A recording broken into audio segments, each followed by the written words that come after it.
பகவான் Sri அரவிந்தரின் the life divine பயில்வதற்காக நம் அனைவரையும் இந்த இணையதளத்தின் மூலம் ஒருங்கிணைத்து இந்த நல்ல வாய்ப்பினை நமக்கு அருளியுள்ள பகவானுக்கும் ஸ்ரீ அன்னைக்கும் நமது நன்றியையும் வணக்கத்தையும் அவர்களது பொற்பாதங்களில் சமர்ப்பிப்போம். இத்தருணத்தில் நம் மனதில் எழும் ஒவ்வொரு எண்ணத்தையும், இங்கு நாம் பேசும் ஒவ்வொரு வார்த்தையையும் அவர்களுக்கு காணிக்கையாக சமர்ப்பிப்போம். அனைவருக்கும் மாலை வணக்கம். இப்பொழுது நாம் லைஃப் டிவைன்ல book 2 chapter 15 reality and integral knowledge பார்த்து கொண்டிருக்கின்றோம். லாஸ்ட் செஷன்ல பேராகிராஃப் 25 பார்த்தோம். இந்த செஷன்ல இந்த சாப்டர்னுடைய லாஸ்ட் 2 பேராகிராஃப்ஸ் அதை பார்க்கலாம்.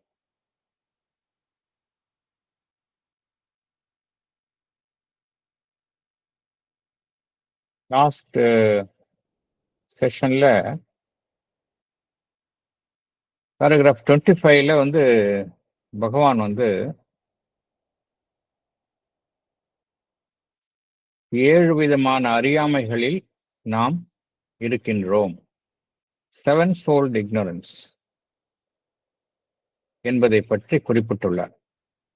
எப்படி ஒவ்வொரு மனிதனும் ஒவ்வொரு ஜீவனும் இந்த 7-fold ignoranceல இருக்கின்றார்கள். ஸோ இதை ஃபர்ஸ்ட் நம்ம எவ்வித அறியாமையில் நாம் இருக்கின்றோம் அப்படிங்கிறத நம்ம அறிந்து கொண்டால்தான் அதிலிருந்து நம்ம மீள முடியும். ஸோ ஃபர்ஸ்ட் என்ன பண்ணணும், நம்மகிட்ட என்ன அறியாமை இருக்கின்றது, எவ்வித அறியாமை இருக்கின்றது ஒவ்வொரு மனிதனிடம் அப்படிங்கிறத நம்ம பார்க்கணும். ஆனால் இந்த அறியாமை அப்படிங்கிறது நாம் அறிந்துள்ள அந்த பொருள் அல்ல. நமக்கு தெரிஞ்ச வரைக்கும் இக்னோரன்ஸ், அறியாமை என்றால் ஒரு விஷயம் குறித்த அறிவு இல்லாதது அப்படிங்கிறது நம்ம சொல்றோம். அது மேம்போக்கா நம்ம சொல்றோம். ஆனா இங்க பகவான் குறிப்பிடுற இக்னோரன்ஸ் என்பது ரொம்ப ஆழமானது. ஒவ்வொரு இந்த 7 இக்னோரன்ஸும் பார்த்தோம் அப்படின்னா ஒவ்வொரு இக்னோரன்ஸுமே ரொம்ப ரொம்ப ரொம்ப ஆழமான இக்னோரன்ஸ், அறியாமை.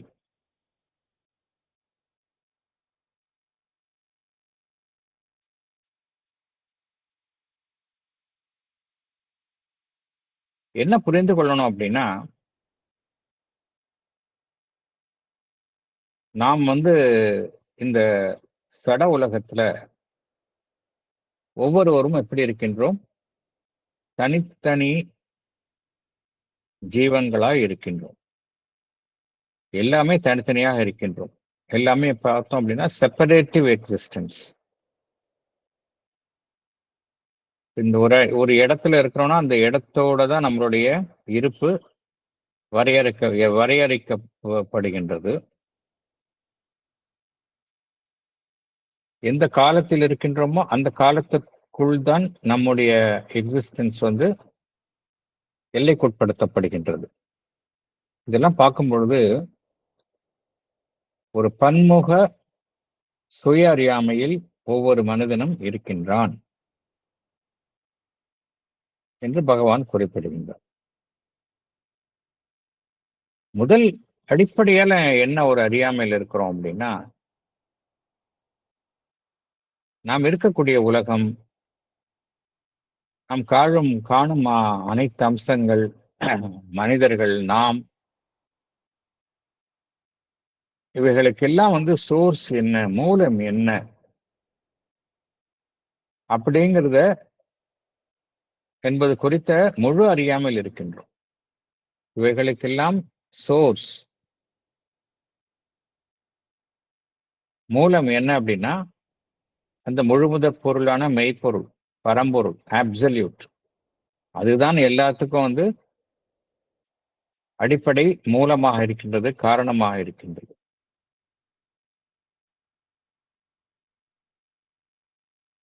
நாம் எல்லோரும் எப்படி இருக்கின்றோம், காணும் விஷயங்கள்ல ஒரு பகுதியை மாத்திரம் பார்த்து கொண்டிருக்கின்றோம். காலத்திற்குட்பட்ட, இடத்திற்குட்பட்ட விஷயங்கள் எல்லாமே பகுதி பகுதியாக பார்த்து கொண்டு, அந்த பகுதியாக பார்க்கக்கூடிய விஷயங்களை வைத்துக்கொண்டு அதுதான் முழு உண்மை, நம்மளுடைய வாழ்வினுடைய முழு உண்மை அப்படிங்கிற ஒரு புரிதலில் இருக்கின்றோம். அதனால அனைத்திற்கும் மூலமாக இருக்கக்கூடிய அந்த பரம்பொருள் அப்சல்யூட் முழுமுதற் பொருளை அறியாமல் இருத்தல் என்பதுதான் ஒரிஜினல் இக்னோரன்ஸ் அப்படிங்கிறது. இது ஃபர்ஸ்ட். அடுத்தது பார்த்தோம் அப்படின்னா,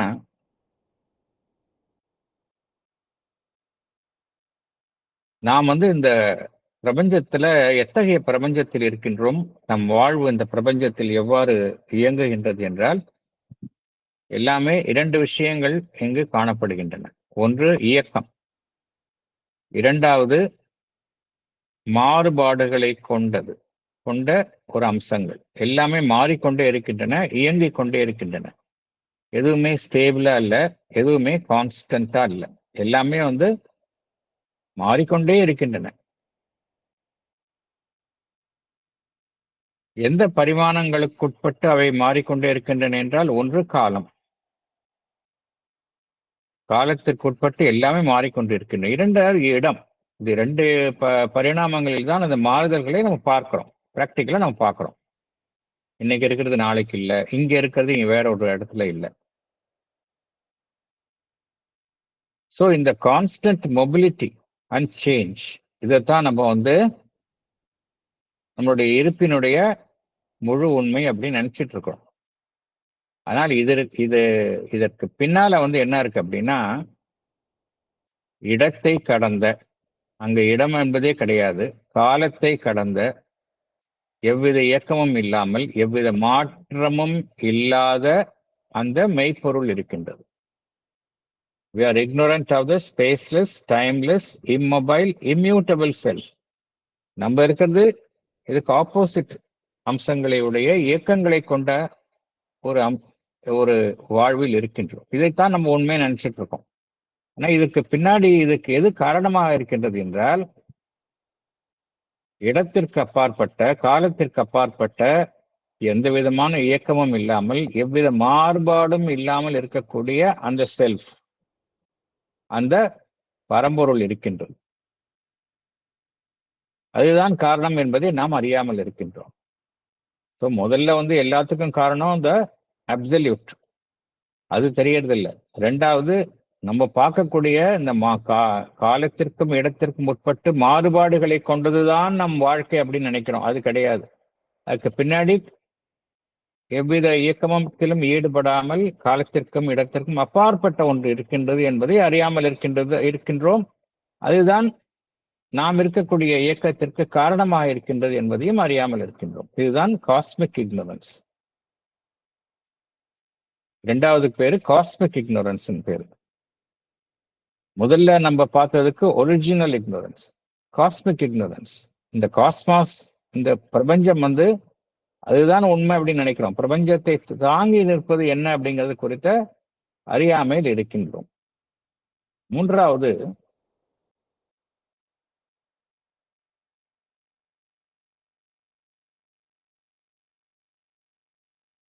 ஒவ்வொரு மனிதனும் என்ன நினைத்துக் கொண்டிருக்கின்றான், தன்னுடைய மனம், தன்னுடைய வாழ்வு, தன்னுடைய உடல், அவனை பொறுத்த வரைக்கும் அதுதான் உண்மை.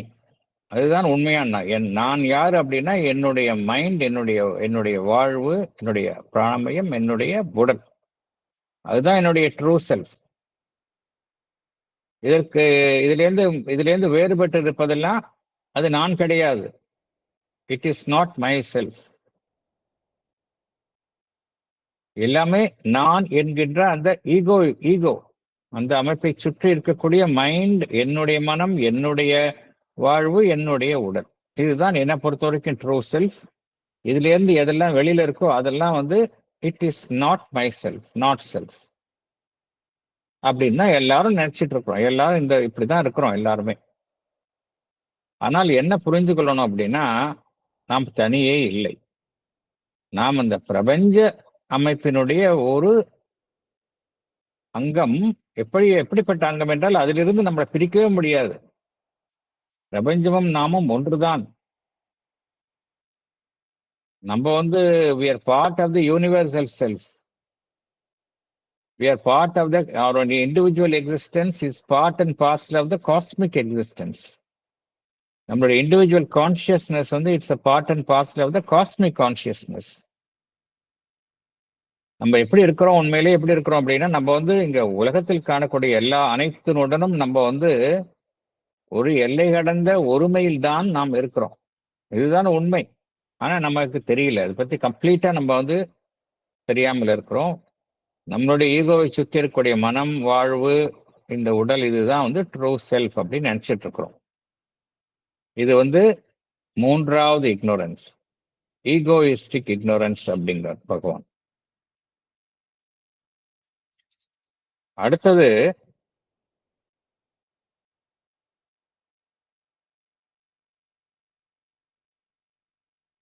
நம்மை பொறுத்த வரைக்கும் நம்முடைய வாழ்வு அப்படின்னா ஒவ்வொரு மனிதனும் என்ன நினைத்துக் கொண்டிருக்கின்றான், அவன் பிறந்ததிலிருந்து எப்பொழுது நினைவு வந்ததோ அதிலிருந்து அவன் இறக்கும் வரையில் அவன் இறக்கும் வரையில் இருக்கக்கூடிய அவன் நினைவில் இருக்கக்கூடிய அந்த ஒரு காலத்துக்கு உட்பட்ட வாழ்வை தான் அவனுடைய வாழ்வு என்று நினைத்துக் கொண்டிருக்கின்றான்.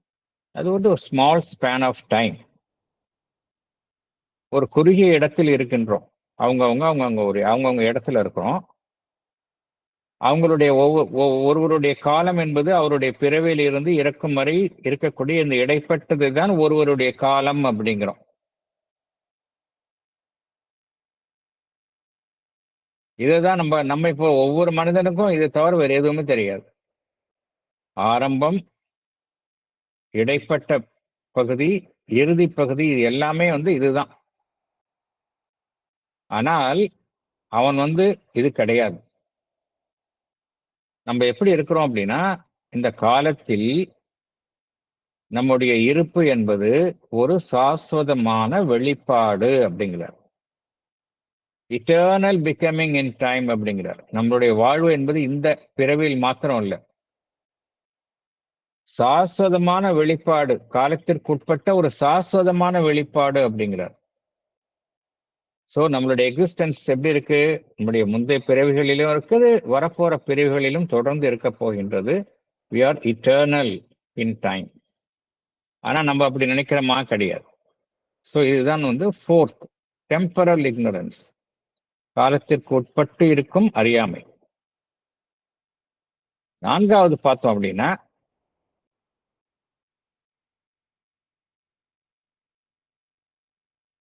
ஒவ்வொரு மனிதனும் பார்த்தோம் அப்படின்னா நம்ம மேற்புறத்தில் வாழ்கின்றோம்.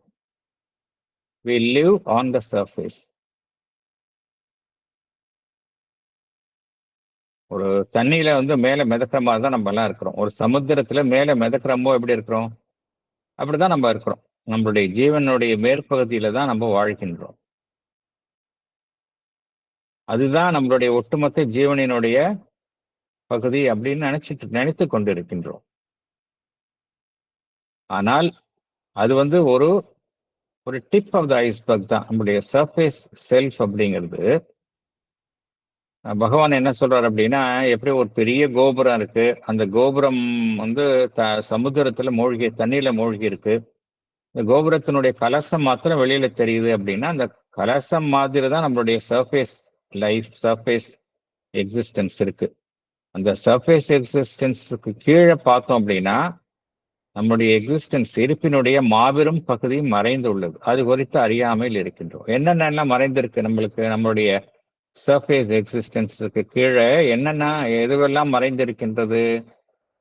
நமக்கு மேல இருக்கக்கூடிய அந்த சூப்பர் கான்ஷியன்ட், நம்முடைய உணர்வு நிலைக்கு மேல இருக்கக்கூடிய அந்த அம்சம், உணர்வு நிலைக்கு கீழே இருக்கக்கூடிய அம்சம் சப்கான்ஷியன்ட், நம்முடைய ஜீவனுக்குள்ளேயே இருக்கக்கூடிய அந்த உணர்வு நிலை இன்ட்ரா கான்ஷியன்ட், நம்மை சுற்றி இருக்கக்கூடிய உணர்வு நிலை சர்க்கம் கான்ஷியன்ட், இதெல்லாம் இருக்கு. ஆனா இதெல்லாம் நமக்கு தெரியறது இல்லை. நம்ம வெறும் சர்ஃபேஸ்ல மாத்திரம், மேற்புறம், ஜீவனினுடைய மேற்புறத்தில் மாத்திரம்தான் நம்ம இருக்கின்றோம்.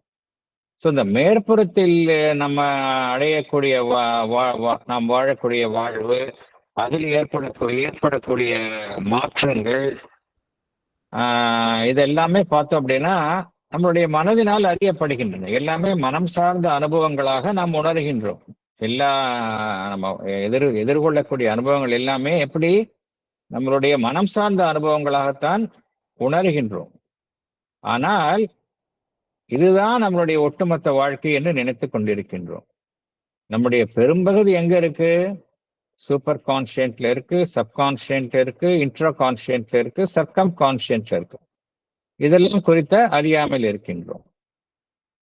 வெறும் மேற்புற அனுபவங்களை மாத்திரம் நம்மளுடைய ஒட்டுமொத்த வாழ்வு அப்படின்னு நினைத்துக் கொண்டிருக்கின்றோம். இது ஃபிஃப்த் இக்னோரன்ஸ் அப்படிங்கிறார், சைக்காலஜிக்கல் இக்னோரன்ஸ் அப்படிங்கிறார்.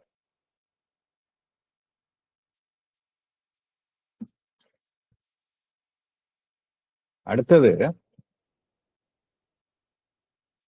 ஒவ்வொருத்தருக்கும் அவருடைய ஜீவனினுடைய உண்மையான அமைப்பு என்ன என்பது தெரிவது இல்லை. True constitution, we are ignorant of the true constitution of our becoming. எதை நம்ம நினைச்சிட்டு இருக்கிறோம்? என்னுடைய மனம் அப்படின்னு நினைக்கிறோம்.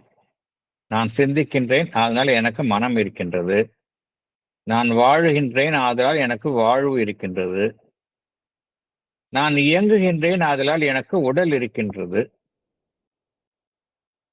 ஸோ என்னை பொறுத்த வரைக்கும் இந்த 3 விஷயங்கள் தான் நான் அப்படின்னு நினைச்சிட்டு இருக்கிறோம். ஆனால் இவை மூன்றையும் இவை மூன்றுக்கும் காரணமாக எது இருக்கின்றதோ, இவை மூன்றையும் எது தீர்மானிக்கின்றதோ, எதனுடைய ஒரு மறைமுகமான சாநித்தியம் இவை மூன்றையும் தீர்மானிக்கின்றதோ, இவை மூன்றுக்குள்ளும் அது இருக்கின்றதோ, இவை மூன்றினுடைய செயல்பாடுகளையும் எது தீர்மானிக்கின்றதோ அது குறித்து அறியாமையில் இருக்கின்றேன். இது கான்ஸ்டிடியூஷனல் இக்னோரன்ஸ். ஸோ எது தீர்மானிக்கின்றது? நம்முடைய மைண்ட், லைஃப் அண்ட் பாடி அப்படிங்கிறது மேலதான் இருக்குது. இதற்கு பின்னாடி எது தீர்மானிக்கின்றது என்றால் ஒருத்தருடைய ட்ரூ செல்ஃப், ஒருவருடைய சைக்கிக் பீயிங். அதுதான் மூன்றுக்குமே காரணமாக இருக்கின்றது. ஆனால் நம்ம வெறும் நம்முடைய உடல், மனம், வாழ்வு இவை மூன்றுமே இதுதான் நாம் என்று நினைத்துக் கொண்டிருக்கின்றோம். இந்த சைக்கிக் பீயிங் எப்படி இருக்கு? உள்ள அக்கல்ட் பிரசன்ஸா இருக்கு. மறைந்திருக்கும் ஒரு சாநித்தியமாக இருக்கின்றது. அதுதான் அதனுடைய வெளிப்பாட்டின் மூலம் அதனுடைய வெளிப்புற சாதனங்களாக இயங்கும் மனம், உடல், வாழ்வு இவை மூன்றினுடைய செயல்பாடுகளையும் அதுதான் தீர்மானிக்கின்றது. ஆனால் அதை நாம் அறிந்திருப்பது இல்லை. ஸோ இதுதான் சிக்ஸ்த் இக்னோரன்ஸ், கான்ஸ்டிடியூஷனல் இக்னோரன்ஸ் அப்படிங்கிறார். கடைசியாக பகவான் என்ன சொல்கின்றார்? ஸோ நம்ம மொத்தம் 6 இக்னோரன்ஸ்ல இருக்கோம்.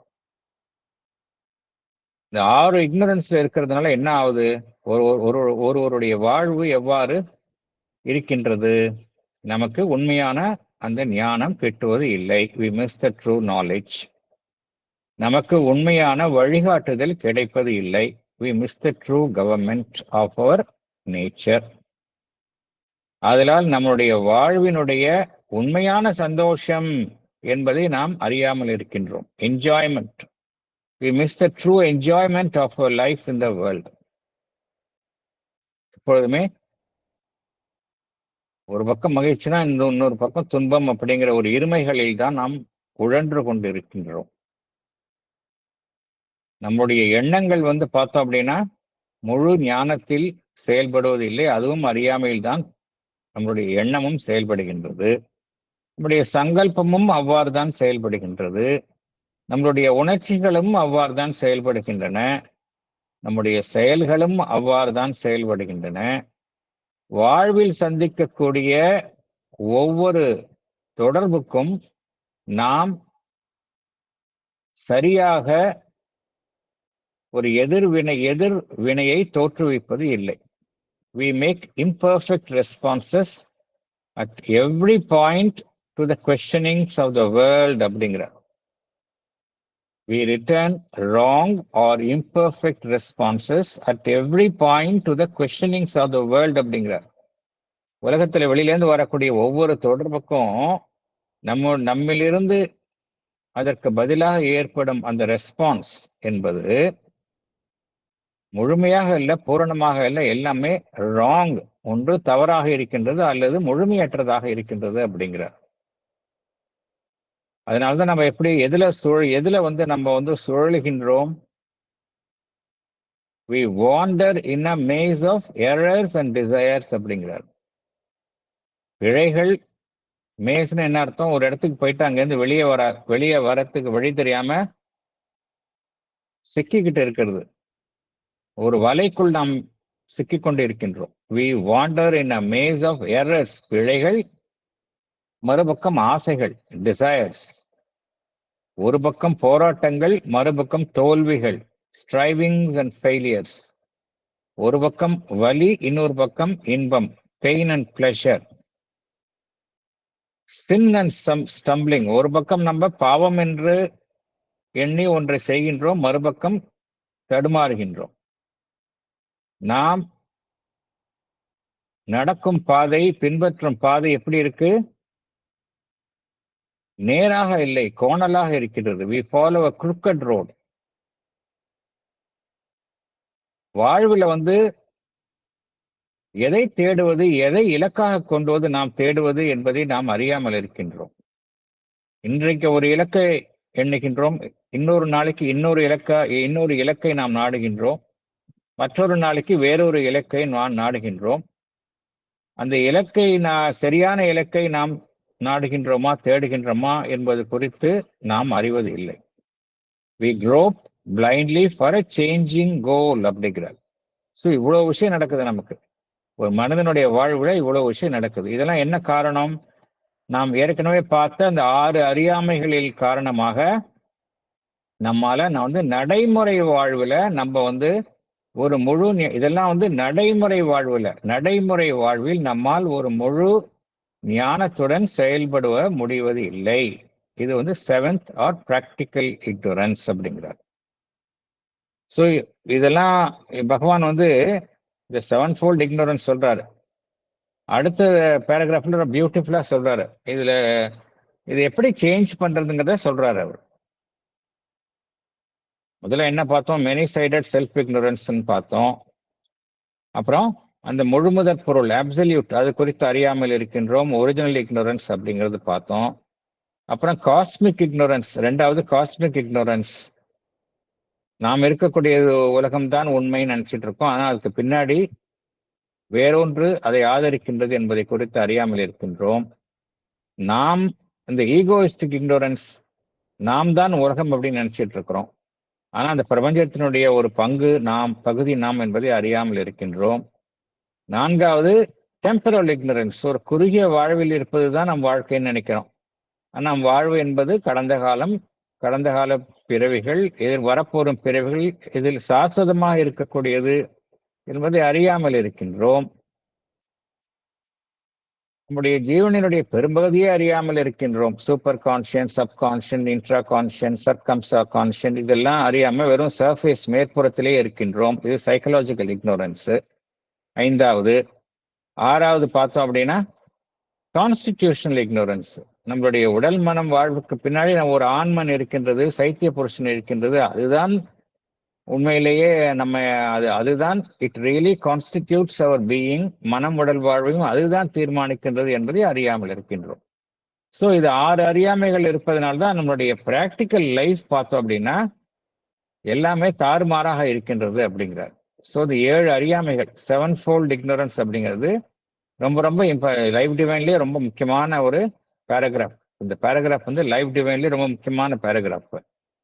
அடுத்த பேராகிராஃப் 26 and 27 எப்படி சொல்யூஷன் என்ன அப்படிங்கிறத பகவான் சொல்றார். அதனால நம்ம அடுத்ததுக்கு போகலாம். பேராகிராஃப் 26க்கு உள்ள போகலாம். நம்ம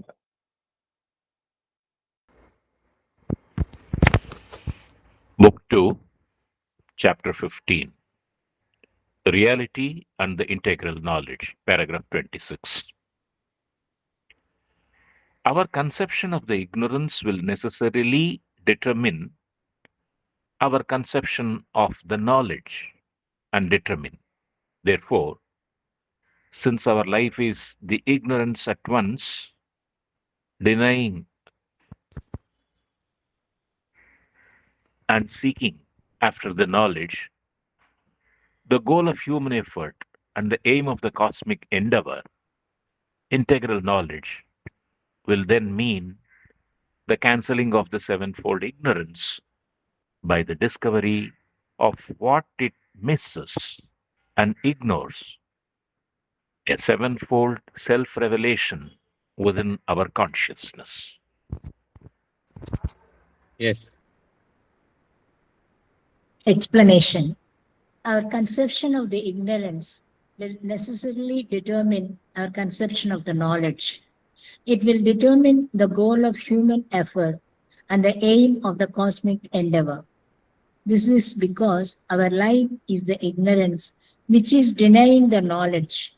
At the same time, it is seeking after the knowledge. Integral knowledge will therefore mean the cancelling of the sevenfold ignorance. By the discovery of what it misses and ignores, it leads to a sevenfold self-revelation within our consciousness. Thank you, sir. Thank you. So இந்த சாப்டர்னுடைய அந்த integral knowledge, எப்படி ஒருவருக்கு integral knowledge வேணும் அப்படின்னு நம்ம பார்த்த அந்த seven fold இக்னோரன்ஸு நம்ம அதுலேருந்து எப்படி வரணுங்கிறாரு, செவன் ஃபோல்ட் இக்னோரன்ஸ்லேருந்து செவன் ஃபோல்ட் செல்ஃப் ரெவலேஷனுக்கு வரணுங்கிறாரு. செவன் ஃபோல்ட் இக்னோரன்ஸ்லேருந்து செவன் ஃபோல்ட் செல்ஃப் ரெவலேஷனுக்கு வந்தோம் அப்படின்னா நமக்கு இன்டெகிரல் நாலேஜ் வந்துடும் அப்படிங்கிறார்.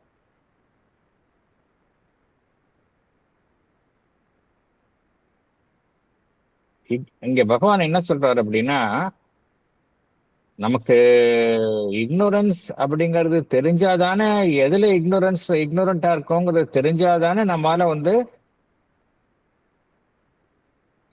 அதுல இருந்து நாலேஜுக்கு போக முடியும். ஃபார் எக்ஸாம்பிள், ஒருவருக்கு ஒரு உடல்ல ஒரு நோய் இருக்கின்றது. அந்த நோய்க்கு எந்த பாகத்தில் அந்த நோய் இருக்கின்றது, அதுக்கான ஒரு காரணம் என்ன அப்படிங்கிறத கண்டுபிடிச்சாதான் அதுக்கான தீர்வை மருத்துவர் வழங்க முடியும். அதே போல இந்த இக்னோரன்ஸ் என்ன அப்படிங்கறத தெரிஞ்சுக்காம நமக்கு அது குறித்த நாலேஜ் கிட்டாது. ஏன்னா இக்னோரன்ஸ் என்னன்னு தெரிஞ்சாதான் அதை நம்ம விலக்கி திருப்பி அங்கேருந்து நாலேஜுக்கு போக முடியும். அதனாலதான் பகவான் என்ன சொல்றாரு, இக்னோரன்ஸ் என்ன அப்படிங்கறத ஃபர்ஸ்ட் புரிஞ்சுக்கணும். அதுக்கு தான் என்ன எதுல இக்னோரண்டா இருக்கோங்கிறத புரிஞ்சுக்கிட்டாதான் நம்ம அந்த நாலேஜுக்கு போக முடியும்.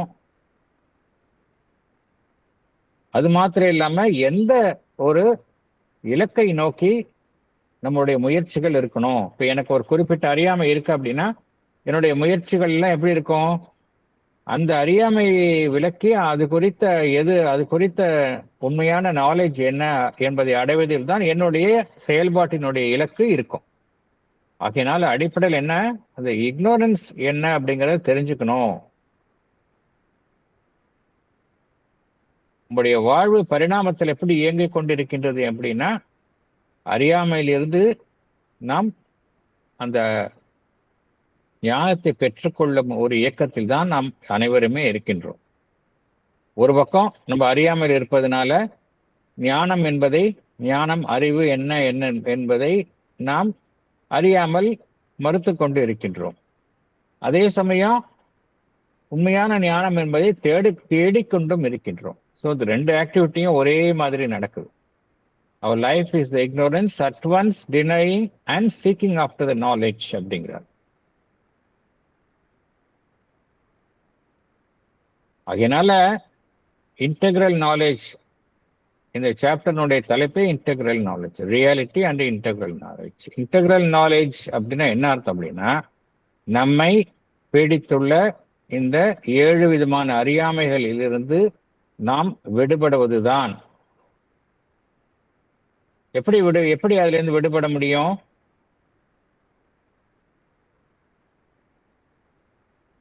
நம்முடைய அறியாமை எதை அறியாமல் இருக்கின்றது?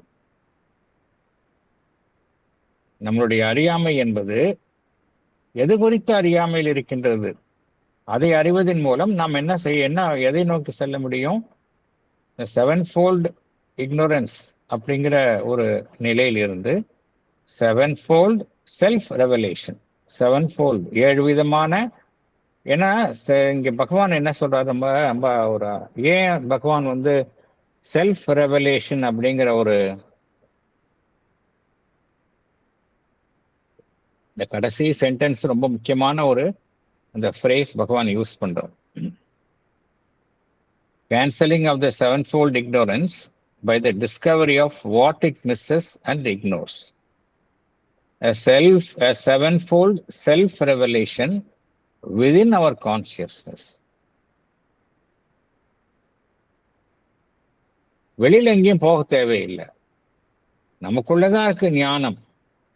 அதை நாமே நாம் இருக்கக்கூடிய நம்மளுடைய உணர்வு நிலையின் மூலமாக வெளிப்படுத்தி கொள்ளணும்.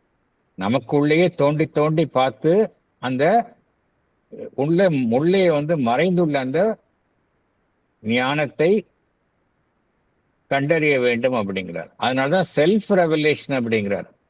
செல்ஃப் ரெவலேஷன்னா எனக்குள்ள இருக்கிற விஷயத்த நான் வெளியில கண்டுபிடிக்கிறேன். இது வரைக்கும் எனக்கு தெரியாம இருக்கு, அது அப்படியே மூடி இருக்கு, அது அப்படியே நான் விலக்கி உள்ள திரை போட்டு மூடி இருக்கின்றது ஞானம் என்பது என்னுள். இந்த திரையை விளக்குவதன் மூலம் நான் எனக்குள்ள இருக்கக்கூடிய அந்த ஞானத்தை கண்டிருக்கின்றேன். இதுதான் ப்ராசஸ் அப்படிங்கிறாரு. Sevenfold self revelation within our consciousness அப்படிங்கிறாரு. ஸோ இக்னோரன்ஸ்ல இருக்கிறோம் அப்படின்னு நம்ம கவலைப்பட தேவையில்லை, நமக்குள்ளேதான் அந்த ஞானமும் இருக்கின்றது. அதை புரிஞ்சுக்கணும். இந்த சென்டென்ஸ் ரொம்ப முக்கியமானது. இக்னோரன்ஸ்ல இருக்கிறோம், நமக்கு மனிதனுக்கு அவ்வளவுதான், மனிதனுக்கு அவனுடைய அறியாமையிலிருந்து விடுபடுவதற்கு வாய்ப்பே இல்லை அப்படின்னு நினைக்க முடியாது. ஏன்னா அவனுக்குள்ளது எப்படி அறியாமையில் பீடிக்கப்பட்டிருக்கின்றானோ அவனுக்குள்ளதான் அது குறித்த அனைத்து ஞானமும் அவனுக்குள்ளே தான் இருக்கு. அதை அவன் தன்னிலிருந்தே வெளிப்படுத்த வேண்டும் அப்படிங்கிறார். அடுத்தது பார்க்கலாம்.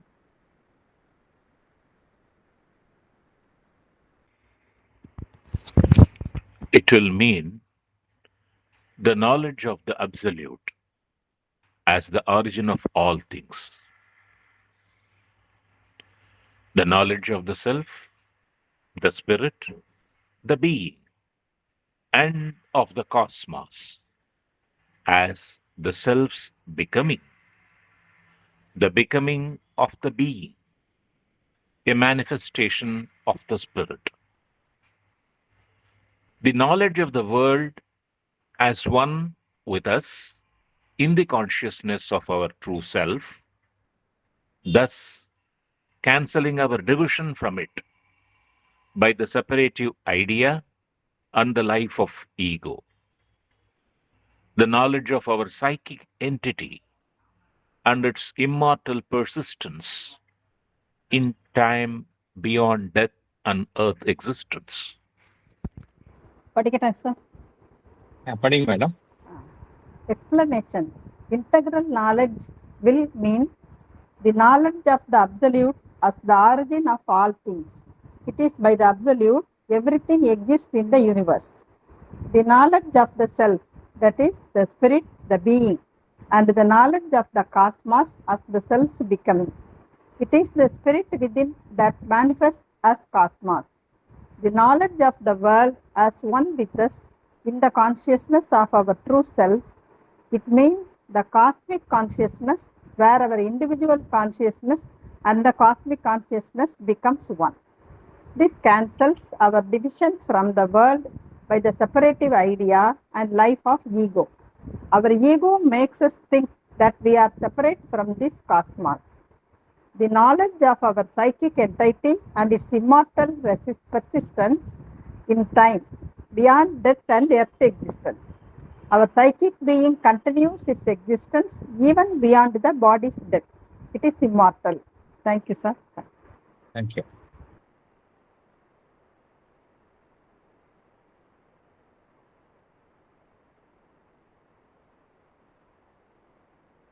ஒருவருக்கு வந்து அந்த இன்டெகிரல் நாலேஜ், பூரண நாலேஜ் இருக்கணும் அப்படின்னா என்னென்ன எது குறித்த அந்த அவர் ஞானத்தை அவர் அடைய வேணும் அப்படின்னா, முதல்ல பார்த்தோம், ஃபர்ஸ்ட் இக்னோரன்ஸ் பார்த்தோம் இல்லையா, இக்னோரன்ஸ் ஆஃப் த அப்சல்யூட். அதுக்கு பதிலாக நாலேஜ் ஆஃப் த அப்சல்யூட் வேணும். எல்லாத்துக்கும் மூலம் அந்த பரம்பொருள் தான், முழு முதலான பரம்பொருள் தான் அனைத்திற்கும் மூலம் அப்படிங்கிற உண்மையை அவர் அறியணும். அது இருக்கிறதுனால தான் இந்த பிரபஞ்சமே இருக்கின்றது என்பதை உண்மையே ஒருவர் அறியணும். இது முதல். இரண்டாவது வந்து பார்த்தோம் அப்படின்னா,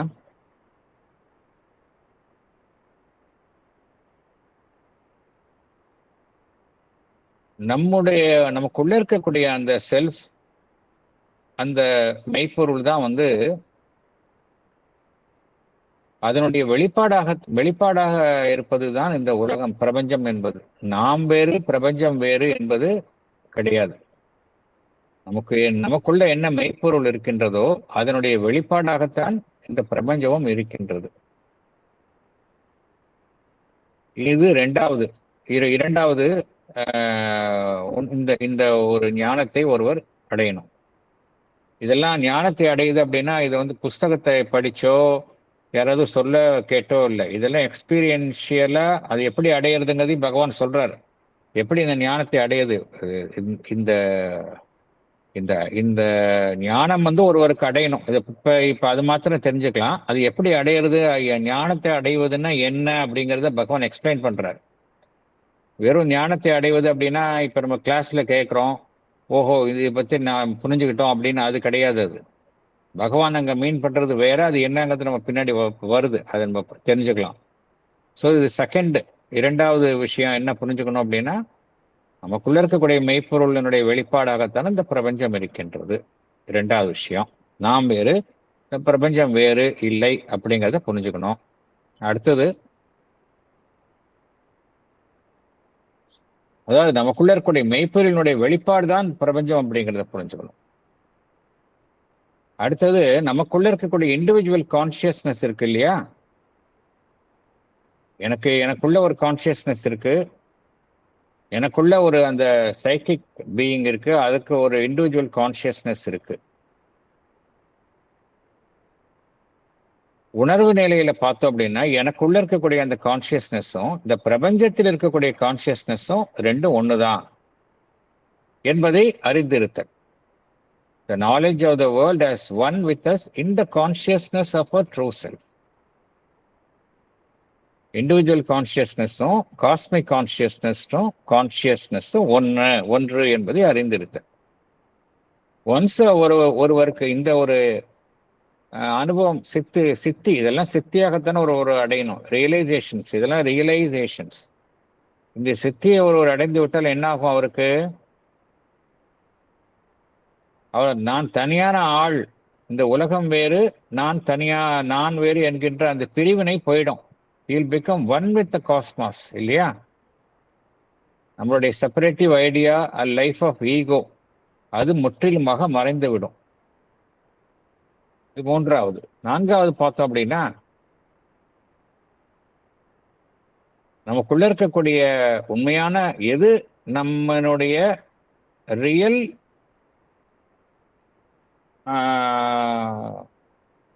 உண்மையான ஒரு பகுதியாக நம்முள் எது இருப்பது, நம்முடைய ஜீவனினுடைய எது வந்து நம்முடைய ஜீவனினுடைய அனைத்தையுமே தீர்மானிக்கும் ஒரு பகுதியாகவும் ஒரு முக்கியமான அங்கமுமாகவும் இருக்கின்றது அப்படின்னா நம்முடைய சைத்திய புருஷன், சைக்கிக் என்டிட்டி தான். அது குறித்த ஒரு அறிவு ஒருவருக்கு, ஞானம் ஒருவருக்கு வேண்டும். ஏனென்றால் அதுதான் வந்து சாஸ்வதமானது. அது வந்து உடல் அழியும் போது அது அழிவதே கிடையாது. அது காலத்தை கடந்து இருப்பது. ஒரு மனிதனுடைய இறப்பு, அவருடைய புவியினுடைய வாழ்வு, இதையும் கடந்து இருப்பதுதான் அவருடைய சைத்திய புருஷன். இது குறித்த ஞானம் ஒருவருக்கு வேண்டும். அது வந்து ஒரு சாஸ்வதமானது, அதுதான் நான் அப்படிங்கிற ஒரு ரியலைசேஷன் ஒருவருக்கு வேண்டும். அடுத்தது போகலாம்.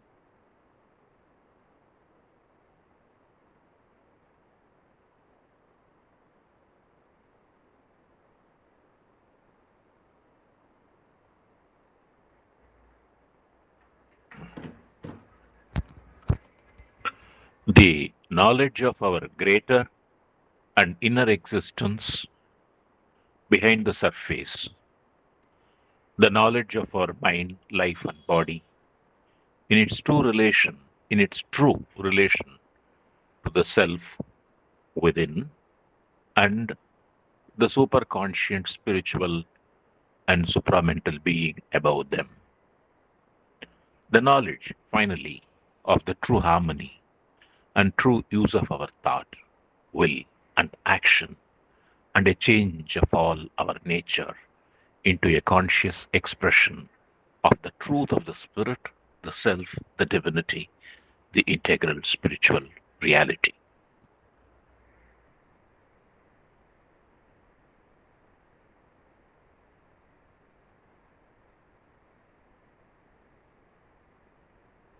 S,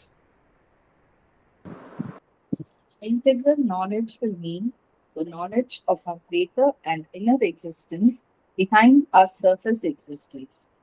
Our surface being is only a small fraction of our total self, that is subliminal, subconscious, superconscious.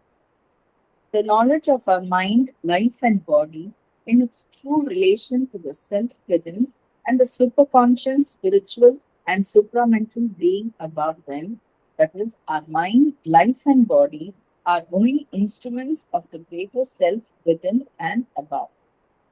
The knowledge of the true harmony and true use of our thought, will, and action. A change of all our nature into a conscious expression of the truth of the spirit, the divinity, the integral spiritual reality. Thank you. Thank you. அடுத்தது பூரணமான ஒரு இந்த integral knowledge என்ன, வேற என்னென்ன எது குறித்த ஞானம் வேண்டும் அப்படின்னா, வெறும் நம்முடைய மேற்புற ஜீவனில் இருக்கக்கூடிய வாழ்வு மாத்திரம், அது மாத்திரம் அல்ல, நமக்குள்ள இருக்கக்கூடிய இந்த இன்னர் எக்ஸிஸ்டன்ஸ், நம்முடைய ஜீவனினுடைய ஒரு மாபெரும் பகுதி நமக்குள்ள இருக்கு.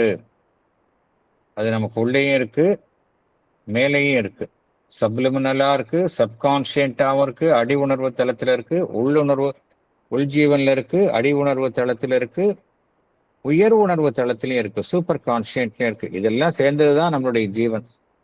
அதுல வெறும் சர்ஃபேஸ் மேற்புறத்தில் மாத்திரம் நம்ம இருக்கிறோம். சர்ஃபேஸ் பீயிங் அப்படிங்கிறது ஒரு ஸ்மால் ஃப்ராக்ஷன். டோட்டல் செல்ஃப்ல இது ஸ்மால் ஃப்ராக்ஷன். ஆனா உண்மையான நம்மளுடைய ஜீவன் அப்படிங்கிறது உள்ள ஆழத்துல இருக்கிறது, அடி உணர்வு நிலையில இருக்கின்றது, நமக்கு மேலே இருக்கின்றது. அது குறித்து அந்த நாலேஜ் வேணும். அடுத்தது ஒருவருக்கு என்ன வேண்டும்? வெளிப்புறத்துல நம்மளோட செயல்படக்கூடிய மனம், உடல், வாழ்வு, இவை மூன்றுமே என்ன அப்படின்னா நம்முடைய சைத்திய புருஷனினுடைய கருவிகள் தான் அப்படிங்கிற ஒரு ரியலைசேஷன் ஒருத்தருக்கு வேண்டும்.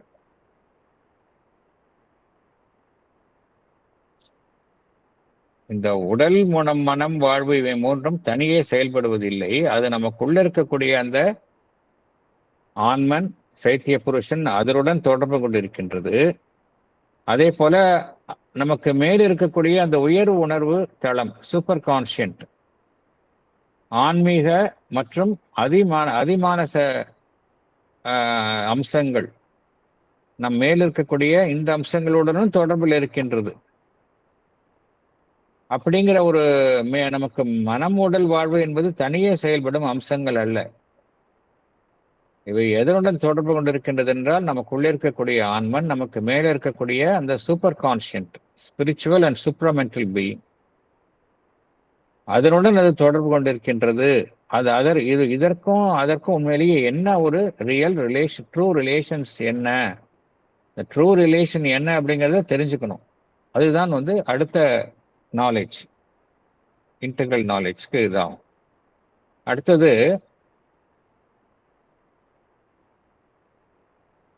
நம்மளுடைய எண்ணம், நம்முடைய சங்கல்பம், நம்முடைய செயல்பாடு. இது எப்படி செயல்படணும் அப்படின்னா, உண்மையான ஒரு இணக்கத்துடன், ஒத்திசைவுடன் செயல்படும். நம்ம எப்படி இருக்கிறோம்? நம்ம ஒன்றை சிந்திக்கின்றோம், அதை அதை செயல்படுத்தக்கூடிய அந்த மனத்திட்பம், வில் இல்லாமல் இருக்கின்றோம். அல்லது செயல்படுத்த முடிவதில்லை, செயல்படுத்தும் திறன் இல்லாமல் இருக்கின்றது. நம்முடைய தாட், வில், ஆக்ஷன் இது மூன்றும் ஒரு ஹார்மனில இல்லை. ஸோ இது மூன்றையும் ஒரு ஒத்திசைவுடன் செயல்பட வைப்பதற்கு ஒருவர் அறிந்திருக்க வேண்டும். அது குறித்த ஞானம் வேண்டும். நம்முடைய ஒட்டுமொத்த புற இயல்பு, நம்முடைய நேச்சர், அது எவ்வாறு ஒருவர் மாற்ற வேண்டும் என்றால், நமக்கு உள்ள இருக்கக்கூடிய ரியல் இறையம்சம், அதனுடைய வெளிப்பாடாகத்தான் வெளிப்புறத்தில் இருக்கக்கூடிய நம்முடைய இயல்பினுடைய அனைத்து செயல்பாடுகளும் எப்படி இருக்கணும் அப்படின்னா, அதனுடைய தன்மை உள்ளிருக்கக்கூடிய அந்த மெய்ப்பொருள் இறையம்சம், அதனுடைய ஒரு உணர்வுள்ள வெளிப்பாடாகத்தான் நம்மளுடைய புற இயல்பு இருக்கணும். இப்ப நம்ம புற இயல்பு எப்படி இருக்கு? பியூர்லி நம்மளுடைய மைண்ட், வைட்டல், பாடி அதனுடைய செயல்பாட்டில் தான் இருக்கு. நம்மளுடைய எக்ஸ்டர்னல் செல்ஃப் இக்னோரன்ஸ்ல இருக்கு. எக்ஸ்டர்னல் செல்ஃப் நமக்கு உள்ள இருக்கக்கூடிய ஆன்மையினுடைய ஒரு உண்மையான ஒரு வெளிப்பாடாக இப்பொழுது இல்லை. ட்ரூ எக்ஸ்பிரஷனா கிடையாது இப்போ. ஆனா அதை வெளிப்புற இயல்பை ஒரு conscious expression of the truth of the spirit அப்படிங்கிறார். நம்முடைய சைத்திய புருஷன் நம்முடைய மனமுடல் வாழ்வு, அதை மூன்றுக்கும் அது தலைமையேற்று வழி நடத்தணும். அது எப்படி செய்வது, எப்படி இவ்வாறு செயல்படுத்துவது என்பது குறித்து அந்த நாலேஜ். ஸோ இதெல்லாம் இருந்தது அப்படின்னா நம்ம என்ன நடக்கும்? இந்த நாலேஜ் எல்லாம் இருந்ததுன்னா நம்ம இந்த 7-fold இக்னோரன்ஸ்லேருந்து வெளியே வந்துடுவோம். 7 விதமான அறியாமைகளில் இருந்து நாம் நம்முள் இருக்கக்கூடிய அந்த ஞானத்தை கண்டறிவதன் மூலம் இவைகளிலிருந்து நாம் வெளியே வந்து விடுவோம். எவ்வாறு வெளியே வருவது? வெளியே வந்ததுன்னா cancel the 7-fold ignorance by self revelation in our consciousness சொல்றாரே பகவான். அது எப்படி செய்வது? இப்ப அடுத்த கேள்வி அதுதான் வருது. எப்படி செய்வது? இது ரொம்ப மலைப்பா இருக்கு, இது முடியுமா, எல்லாராலையும் சாத்தியமா அப்படிங்கிறதுக்கு பகவான் எக்ஸ்பிளைன் பண்றார். அடுத்த லாஸ்ட் பேராகிராஃப் 27 இந்த சாப்டர்னுடைய லாஸ்ட் பேராகிராஃப் பார்க்க போறோம். அதுல சொல்றார் அதுக்கு எப்படி பண்ண முடியும் ஒருத்தர் அப்படிங்கிறத தான் சொல்றாரு இங்க. ஸோ பேராகிராஃப் 27 உள்ள போகலாம். Paragraph 27. But this is not an intellectual knowledge which can be learned and completed in our present mold of consciousness. It must be an experience, a becoming, a change of consciousness, a change of being. This brings in the evolutionary character of the becoming and the fact that our mental ignorance is only a stage in our evolution. The integral knowledge then can only come by an evolution of our being and our nature. And that would seem to signify a slow process in time, such as has accompanied the other evolutionary transformations. But as against that inference, there is the fact that the evolution has now become conscious, and its method and steps need not be altogether of the same character as when it was subconscious in its process. Thank you. நான் படிக்கட்டுமாங்க sir? Yes, madam.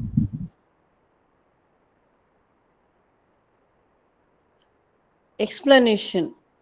Integral knowledge is not an intellectual knowledge which can be learned and completed in our present mold of consciousness. It must be an experience, a becoming, a change of consciousness, a change of being. When we say a change of being, it brings in the evolutionary character of the becoming.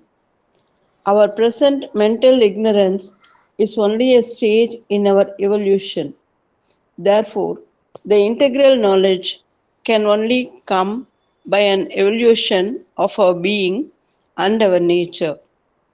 This would seem to suggest that it would be a slow process in time, as experienced in the other evolutionary transformations, like matter to life, plants to animals, animals to man. But contrary to this perception, there is the fact that the evolution has now become conscious with the appearance of man, the mental being. The method and steps of the present evolutionary process need not be altogether of the same character as when it was subconscious in its process. The character of evolution has changed. It is now a conscious process involving our will and endeavor. Thank you, sir. Thank you. So இங்கே தான் நமக்கு வந்து hope கொடுக்குறார் பகவான். Is giving us hope. முதல்ல integral knowledge என்ன நம்ம ஏற்கனவே பார்த்தோம். இன்டெகிரல் நாலேஜ்னா இதெல்லாம் இருக்கு அப்படிங்கிறத புஸ்தகத்தை படிச்சு தெரிஞ்சுக்கிட்டா போதுமா அப்படின்னா கிடையாது. இன்டெகிரல் நாலேஜ் அது கிடையாது. இப்போ இவ்வளோ பார்த்தோம், 7 அறியாமைகள் பார்த்தோம். 7 அறியாமைகள் என்ன, அந்த 7 அறியாமைகளில் குறித்த ஞானம் எது குறித்து எதை நோக்கி போகணுங்கிறத நம்ம படித்தோம். இது வந்து பியூர்லி இன்டெலெக்சுவல் நாலேஜ். இது போதுமா அப்படின்னா முடியவே முடியாது. இது இன்டெகிரல் நாலேஜ் ரொம்ப கேட்டகாரிக்கலா பகவான் சொல்றார். It is not an intellectual knowledge அப்படிங்கிறார். அதை நீ படிச்சு புரிஞ்சுக்கவே முடியாது. நீ 1000 புஸ்தகத்தை படிக்கலாம், சாஸ்திரங்களை அப்படியே கரைச்சு குடிக்கலாம், எல்லாத்தையும் மனப்பாடமா ஒப்பிக்கலாம், ஒரு பிரயோஜனமும் இல்லை அப்படிங்கிறார். அதனால ஒண்ணுமே நடக்காது அப்படிங்கிறார். Integral knowledge is not an intellectual knowledge which can be learned and completed in our present mode of consciousness. இப்ப இருக்கிற நம்மளுடைய எந்த மனம் என்கின்ற உணர்வு நிலையில இதை வந்து பூர்த்தி செய்ய முடியாது அப்படிங்கிறார். புரிஞ்சுக்கணும். அதை இப்ப இருக்கிற மனம் என்கின்ற உணர்வு நிலையில இந்த இன்டெகிரல் நாலேஜை எட்டுவது என்கின்ற அந்த செயல்முறையை நம்மால் பூர்த்தி செய்ய முடியாது அப்படிங்கிறார். ஏன்னா நம்ம இப்பெல்லாம் மைண்ட் அப்படிங்கிற கான்சியஸ்னஸ்ல இருக்கோம். இதுல இருந்து நம்மளால இதை சக்சஸ்ஃபுல்லா பண்ண முடியாது அப்படிங்கிறார். உண்மையிலேயே அந்த இன்டெகிரல் நாலேஜ் அப்படிங்கன்னா என்ன அர்த்தம்? வெறும் நாலேஜா அப்படின்னா, இன்டெலெக்சுவல் நாலேஜா அப்படின்னா கிடையாது. அது அனுபவம். It must be an experience. அதுவாகவே நாம் மாறுதல், பிகமிங், உணர்வு நிலையில் ஏற்படக்கூடிய அந்த மாற்றம், சேஞ்ச் ஆஃப் கான்சியஸ்னஸ், ஜீவனினுடைய ஒரு உருமாற்றம், சேஞ்ச் ஆஃப் பீயிங். இதைத்தான் பகவான் என்ன சொல்றார்? டிரான்ஸ்ஃபர்மேஷன் அப்படிங்கிற ஒரே வார்த்தையில சொல்லிட்டார். சூப்ராமெண்டல் டிரான்ஸ்ஃபர்மேஷன் சொல்லிட்டார். அதனாலதான் பகவான் என்ன சொல்றாரு? I want nothing short of supramental transformation அப்படின்னு அவருடைய இலக்கு அதுதான் சொன்னார். இன்டெகிரல் யோகாவுடைய இலக்கு வந்து அதுதான். அதை அடையிற வரைக்கும் நாங்க வி வில் நாட் ரெஸ்ட் அப்படின்னு அவர் கிளீனா அன்னைக்கே சொல்லிட்டார். ஸோ இன்டெகிரல் நாலேஜ் வேணும் அப்படின்னா அதை எக்ஸ்பீரியன்ஸாக தானே ஒருத்தர் அடையணுமே ஒழிய வெறும் இன்டெலெக்சுவலாக அடைய முடியாது. அதுவாகவே நாம் ஆகிவிட வேண்டும். நம்ம உணர்வு நிலையில மாற்றம் வர வேண்டும். ஜீவன் வந்து ஒரு மாற்றம் அடையணும் அப்படிங்கிறார். சரி, ஜீவன்ல ஒரு மாற்றம் அடையணும் அப்படின்னு என்ன அர்த்தம்? நம்ம மென்டல் பீயிங்ல இருந்து அடுத்தது சூப்பர் மென்டல் பீயிங்கா மாறினா முடியும் அப்படிங்கிறது புரியுது. எப்படி மாற்ற முடியும்? நம்ம ஏற்கனவே பார்த்தோம், நம்ம எல்லாருமே எதுல இருக்கிறோம்? எதற்கு உட்பட்டு நாம் வாழ்ந்து கொண்டிருக்கின்றோம், செயல்பட்டு கொண்டிருக்கின்றோம்? பரிணாமம் என்கின்ற செயல்முறைக்கு உட்பட்டு தான் நாம் அனைவருமே வாழ்ந்து கொண்டிருக்கின்றோம். we are subject to the evolutionary process. So அங்கே எது முக்கியமான ஒரு அம்சமாக காணப்படுகின்றது? பரிணாமம் என்கின்ற இயக்கம் காணப்படுகின்றது. பரிணாமத்தில் தான் நம்ம அடுத்த நிலைக்கு போகணும். நாம தற்பொழுது இருக்கக்கூடிய அந்த மனம் சார்ந்த அறியாமை, ப்ரெசன்ட் மென்டல் இக்னோரன்ஸ் வந்து பரிணாமத்தில் வந்து ஒரு பகுதி என்பதையும் நாம் அறிகின்றோம். Present mental ignorance is only for evolution. So இதெல்லாம் பார்க்கும்பொழுது இந்த இன்டெக்ரல் நாலேஜ், அந்த பூரண ஞானம் அப்படிங்கிறது எப்படி வரும்? நம்மளுடைய ஜீவன்ல பரிணாமத்தில் ஏற்படக்கூடிய ஜீவனிலும் நம்முடைய இயல்பிலும் ஏற்படக்கூடிய பரிணாமத்தின் மூலம் ஏற்படக்கூடிய மாற்றத்தினால் தான் இது சாத்தியம். ஸோ இது ரொம்ப கிளியரா இருக்கிறோம். நம்ம இதெல்லாம் நடக்கணும் அப்படின்னா நான் வந்து பரிணாமத்துல வந்து நான் மாறுதல் அடையணும், எவல்யூஷனரி ப்ராசஸ்ல நான் வந்து அடுத்த நிலைக்கு போனாதான் இது சாத்தியம் அப்படிங்கிறது ரொம்ப we are very clear about it. அதில் ஒன்றும் சந்தேகம் கிடையாது. பரிணாமத்தில் நம்ம எப்படி நம்ம வந்து சடப்பொருள்லேருந்து தாவர இனங்கள், உயிர்வாழ் இனங்கள் வந்ததோ, உயிர்வாழ இனங்களை இப்படி ஜீவனை கொண்ட விலங்குகள் வந்ததோ, விலங்குகள்லேருந்து எப்படி சிந்திக்க தெரிந்த மனிதன் வந்தானோ, மனம் சார்ந்த மனிதன் வந்தானோ, அதே போல மனம் சார்ந்த மனிதனிலிருந்து அதிமனம் சார்ந்த ஒரு ஜீவன் தோன்ற வேண்டும். பரிணாமத்திற்குட்பட்ட இயக்கத்தில் மூலமாக அவன் தோன்ற வேண்டும். அப்பொழுதுதான் இந்த இன்டெக்ரல் நாலேஜ் என்பது சாத்தியம் என்பதை நாம் இப்பொழுது அறிகின்றோம். So this we are very clear about it. உடனே நமக்கு என்ன தோணுது? இதெல்லாம் எப்படி முடியும்? பரிணாமம் அப்படிங்கிற இயக்கம் வந்து ஒவ்வொரு ஸ்டேஜ்லையும் வந்து லட்சக்கணக்கான ஆண்டுகள் ஆகின்றதே. எந்த காலத்துல நம்ம வந்து நம்ம மனம் என்கின்ற நிலையிலிருந்து அடுத்தது அதிமானசம் என்கின்ற நிலைக்கு நாம் செல்வது, அப்பொழுதுதானே இந்த இன்டெக்ரல் நாலேஜ் கிடைக்கும் அப்படிங்கிற ஒரு ஐயம் ஒரு மனிதனுக்கு எழக்கூடும். ஏன்னா சடப்பொருள்லேருந்து வாழ்வு அப்படிங்கிறது வந்ததுக்கு எவ்வளவோ கோடிக்கணக்கான ஆண்டுகள், வாழ்வு அப்படிங்கிறதுலேருந்து அப்புறம் விலங்குகள் வர்றதுக்கு எவ்வளவோ லட்சக்கணக்கான ஆண்டுகள், அப்புறம் அதுலேருந்து மனிதன் தோன்றுவதற்கு எவ்வளவோ லட்சக்கணக்கான ஆண்டுகள் தோன்றியது. இது மாதிரி வெயிட் பண்ணணுமா அப்படிங்கிற ஒரு கேள்வி மனிதனுக்கு எழுகின்றது. It becomes a slow process of time ஆச்சே அப்படின்னு நம்ம நினைக்கிறோம். ஆனா நம்ம அப்படி நினைக்க தேவையில்லை அப்படிங்கிறார் பகவான். என்ன காரணம் அப்படின்னா, இதுவரைக்கும் நடந்த மனிதன் என்பவன் தோன்றி செயல்படும் வரைக்கும் அந்த பரிணாமம் வந்து அதனுடைய கேரக்டர் வேற. அது எல்லாமே வந்து சப்கான்ஷியஸா நடந்தது. உணர்வுள்ள பரிணாம இயக்கம் அப்போ அது வரைக்கும் நடைபெறும். மனிதன் தோன்றியுள்ள பிறகுதான் பரிணாமம் என்கின்ற இயக்கம் ஒரு உணர்வுள்ள தன்மையை அடைந்துள்ளது. அதனுடைய கேரக்டர் மாறிடுச்சு. அது வரைக்கும் சப்கான்ஷியஸாக தான் நடக்குது. மேட்டர்லேருந்து தாவர இனங்கள், அதாவது உயிர்வாழ் இனங்கள்லேருந்து உயர்தர விலங்குகள்லேருந்து மனிதன் அப்படிங்கிறது வர்ற வரைக்கும் ரொம்ப சப்கான்ஷியஸ் ப்ராசஸ். இப்ப மனிதன் அப்படிங்கிற வந்தோன்னா மைண்ட் வந்துருச்சுங்க. அதனால இந்த மைண்ட்லேயே பார்த்தோம் அப்படின்னா நம்ம வந்து ஒரு 300-400 வருஷத்துக்கு முன்னாடி இருந்த மனிதனுக்கும் இப்ப இருக்கிற மனிதனுக்கும் அதிக வித்தியாசம் இருக்கு. இப்ப இருக்கிற குழந்தைகள்லாம் பார்த்தோம் அப்படின்னா அவங்களுடைய மென்டல் திங்கிங் ப்ராசஸ் ரொம்ப அபிரிமிதமாக செயல்படுவதை பார்க்கிறோம். அப்படின்னா நம்மளுக்குள்ளேயே வந்து பார்த்தோம் அப்படின்னா அந்த பரிணாமம் ஏற்படுவதை நாமே பார்க்கிறோம். நம்மளுடைய அடுத்த ஜெனரேஷன்லயே பார்க்க ஆரம்பிச்சிட்டோம் நம்ம. அப்படின்னா என்ன அர்த்தம்? மனிதன் அப்படிங்கிற நிலை வந்த பிறகு இந்த பரிணாமத்தினுடைய இயக்கம் துரிதமாக நடைபெறுகின்றது. ஸோ அவ்வளவு காலம் வெயிட் பண்ண தேவையில்லை அப்படிங்கிறார். எந்தெந்த வழிகளை நமக்கு முந்தைய பரிணாமத்தினுடைய நிலை கையாண்டதோ அந்த வழிகளை இப்பொழுது கையாள வேண்டிய அவசியம் இல்லை. அதனுடைய கேரக்டர் வந்து முற்றிலுமாக மாறிவிட்டது. அப்பொழுது சப்கான்ஷியஸா இருந்தது, இப்ப கான்சியஸ் ப்ராசஸா மாறிவிட்டது என்று பகவான் குறிப்பிடுகின்றார். ஏன்னா ஒன்ஸ் கான்சியஸ் ப்ராசஸ் அப்படின்னு சொன்ன உடனே எது இங்க நமக்கு முக்கிய பங்கை வகிக்கின்றது என்றால் நம்முடைய சங்கல்பம், நம்முடைய முயற்சி. ஸோ இங்க 2 விஷயம் முக்கியமாக நம்ம வந்து நினைச்சா நம்ம இன்னும் ஃபாஸ்டா பண்ணலாம் இந்த வாழ்விலேயே ஒவ்வொரு மனிதனும். அதனால்தான் பகவான் வந்து இங்க எதுக்கு முக்கியத்துவம் தரார் அப்படின்னா, அட்லீஸ்ட் நம்ம ட்ரை பண்ணா சூப்ராமெண்டல் பீயிங் ஆகாட்டி கூட நம்மளுடைய நேச்சர்ல இருக்கக்கூடிய விஷயங்களை நம்ம வந்து ஓரளவு மாற்ற முடியும். ஏன் இன்டெக்ரல் யோகால வந்து இந்த சேஞ்ச் ஆஃப் நேச்சருக்கு வந்து ரொம்ப முக்கியத்துவம் தருகின்றார்கள் அப்படின்னா, அட்லீஸ்ட் நம்மளுடைய வாழ்நாளிலேயே நம்ம வந்து ஒவ்வொரு நாளும் வந்து ஒரு புதிய முன்னேற்றத்தை நோக்கி அடியெடுத்து வைக்க முடியும். உள்ளுக்குள்ள நம்ம வந்து ஃபர்ஸ்ட் ஸ்டெப் பகவான் என்ன கூறுகின்றார், ஒவ்வொருவரும் அவருள் இருக்கக்கூடிய சைத்திய ஜீவனை கண்டறிய முயல வேண்டும். இதுதான் ஃபர்ஸ்ட் ஸ்டெப்னு சொல்றார். அதை கண்டறிந்து அதனுடைய ஆளுமையில் நம்மளுடைய அதை வந்து நம்முடைய மனம், உடல் வாழ்வு, அதனுடைய செயல்பாடுகளில் தொடர்பு கொள்ள செய்வதன் மூலமாக the character of operations of அவர் மைண்ட், பாடி, லைஃப் வந்து மாறும். சைத்திய ஆளுமைக்குள்ள அது செயல்படும். இது ஃபர்ஸ்ட் ஸ்டெப் அப்படிங்கிறார்.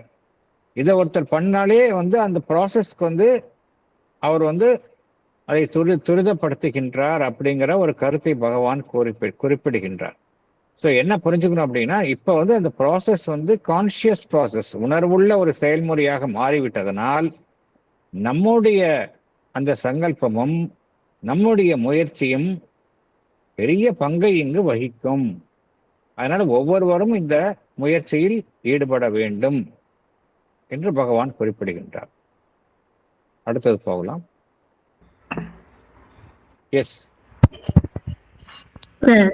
இப்ப இந்த நமக்கு முன்னால இந்த ரிஷிகள், வேத காலத்து ஞானிகள், அவங்க எல்லாம் வந்து இந்த சுப்ராமெண்டல் இதை உணர்ந்து தானே சார் அதை கொண்டு வர முடியல, பட் அவங்க வந்து உணர்ந்திருக்காங்க. அப்படிங்கும் போது அடுத்தடுத்த இப்ப கிருதயுகம், திரேதாயுகம், துவாபர் யுகம், கலியுகத்துல தானே சார் இப்ப நம்ம எல்லாம் வந்து இவ்வளவு அறியாமையில இருக்கோம். அப்ப முன்னாடி இருக்கவங்க அந்த ஞானம் அடைந்தவர்களா தானே இருக்காங்க. அப்ப அந்த எவல்யூஷன் இது பகவான் சொல்றது எனக்கு இந்த இதுல புரியல சார். அதாவது ஒவ்வொரு யுகத்துக்கும் என்ன சொல்றாங்க, ஒரு பிரளயம் மாதிரி வந்து அழியுது அப்படிங்கிற அந்த சைக்கிள்ஸ் ஆஃப் எவல்யூஷன்ல ஒவ்வொரு சைக்கிளுக்கும் பிரளயம் மாதிரி வந்து அழிந்து மீண்டும் மீண்டும் தோன்றுகின்றது அப்படின்னு சொல்றாங்க. இது வரைக்கும் 6 தடவை அது மாதிரி வந்து ஒட்டுமொத்த பிரபஞ்சமும் அழிந்து மீண்டும் மீண்டும் தோன்றுகின்றது. அந்த தோன்றும் பொழுதுதான் பார்த்தோம் அப்படின்னா கம்ப்ளீட்டா பெர்ஃபெக்டா இருக்கிறது அந்த திரேதா யுகம் அப்படிங்கிறாங்க. அப்புறம் துவாபர யுகம் அப்படின்னு அதுக்கப்புறமா வந்து இறுதியாக வந்து நம்ம வந்து கலியுகம் அப்படிங்கிற ஒரு ஸ்டேஜில் இருக்கிறோம். ஆனால் ட்ரெடிஷ்னல் வியூ என்ன அப்படின்னா, திருப்பி இந்த கலியுகம் அப்படின்னு திருப்பி வந்து அழிந்து திருப்பி தான் அந்த சத்திய யுகம் அப்படிங்கிறது வரணும் அப்படிங்கிற அவசியம் இல்லை அப்படின்னு தான் பகவானும் அன்னையும் சொல்லுகின்றார்கள். ஏன்னா இந்த பிரளயம் அப்படிங்கிறது 7வது தடவை நடக்காது அப்படிங்கிறது அஷூரன்ஸை மதர் அண்ட் ஸ்ரீ அரபிந்தோ கொடுத்துட்டாங்க. நம்பர் 1. நம்பர் 2, இந்த பரிணாமம் வந்து அதனுடைய போக்கிற்கே விட்டுவிட்டால் எவ்வளோ யுகங்கள் ஆகலாம், அந்த மாறுதல் நடைபெறுவதற்கு யுகங்கள் ஆகலாம். அதுக்கு பிரளயம் தேவைப்படும். அதோடைய ப்ராசஸ்ல இட் டு டேக் செவரல், நிறைய வருஷங்கள், நிறைய காலம் ஆகலாம். அது எப்படி துரிதப்படுத்துவது என்பதற்காகத்தான் அந்த அதிமானச உணர்வு நிலையை புவியில இரக்கம் கொள்ள செய்தார்கள். இந்த புவியில அதிமானச உணர்வு நிலையை இரக்கம் கொள்ள செய்வது என்பது இப்பொழுதுதான் நடந்தது, அது வரைக்கும் நடக்கல.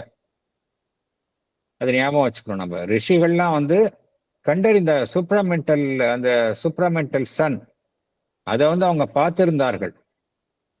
மேலும் என்ன கூறுகின்றார்கள், அந்த சூப்ராமெண்டல் சன்னுக்கு வந்து போனா திரும்ப வர முடியாது அப்படின்னு சொல்றாங்க. They were under the impression that once அந்த சூப்ராமெண்டல் சன் அதை ரீச் பண்ணவங்களுக்கு ரிவர்ஸ்ல திருப்பி வர முடியாது, இங்க புவியில வந்து வாழ முடியாது. ஒன்ஸ் அதை ரீச் பண்ணிட்டா they cannot come back அப்படிங்கிறதுல தான் இருந்தாங்க. யாருமே வந்து அந்த சூப்ராமெண்டல் ஃபோர்ஸை வந்து கான்சியஸ்னஸ் புவியில கொண்டு வரல. ரிஷிகள்லாம் கண்டிருந்தாலும் கூட அதை கொண்டு வராததுனால அந்த கான்சியஸ்னஸ் இங்க செயல்படாமே இருந்தது.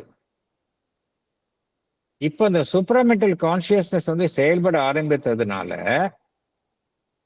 இந்த புவி வந்து அந்த கலியுகம் அப்படிங்கிற சொல்ற நிலையில நம்ம இதை பார்த்தோம். ஹியூமன் சைக்கிள்ல நம்ம பகவான் விளக்கி இருக்கார். இந்த 4 ஸ்டேஜ் எல்லாம் விளக்கி கலியுகம் அப்படிங்கிறதுல என்ன நடைபெறுகின்றது அப்படின்னு சொல்லி, கலியுகம் அப்படிங்கிறத பத்தி அதை வந்து பாசிட்டிவா தான் பகவான் சொல்றாரு. கலியுகம் அப்படிங்கிறது வெறும் எல்லாமே நெகட்டிவா இருக்கணும்னு அவசியம் கிடையாது. அது நெகட்டிவ்லேருந்து பாசிட்டிவ் போறதுக்கு வந்து ஒரு உந்துதலை அளிக்கக்கூடிய ஒரு காரணமாகத்தான் கலியுகம் இருக்கும். கலியுகம் அப்படிங்கிறது நெகட்டிவா இருக்க இல்லை அப்படிங்கிறத நம்ம பார்த்தோம். நீங்க படிச்சு பாருங்க அந்த ஹியூமன் சைக்கிள்ல ஒரு 2 செஷனுக்கு முன்னாடி நம்ம எக்ஸாக்டா நீங்க சொல்ற கருத்தை தான் பார்த்தோம்.